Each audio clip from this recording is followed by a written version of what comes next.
Hello viewers, welcome back my channel. তো আজকে আমাদের গন্তব্যস্থল হচ্ছে কুমিল্লা টাউন হল মাঠ। তো সেখানে আজকে বৈশাখী মেলা আয়োজন করা হয়েছে। সকলকে বৈশাখীর শুভেচ্ছা। আজকে আমি আর আমার ফ্রেন্ড যাচ্ছি বৈশাখী মেলাতে কুমিল্লা টাউন হল মাঠে। আর যাওয়ার পথে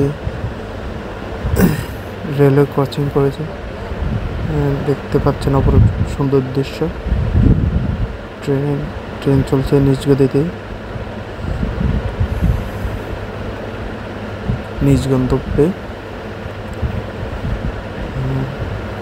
দেখতে পাচ্ছেন অনেক সুন্দর। আজকে আকাশের দৃশ্যটা অনেক সুন্দর ছিল। তো চলে আসলাম টাউন হল মাঠে, পৌলি চত্বর। টাউন হল মাঠে চলে আসলাম। তো দেখতে পাচ্ছেন মানুষের সমাগম, আজকে প্রচুর মানুষের সমাগম হয়েছে। মেলাতে অনেক মানুষ এসেছে।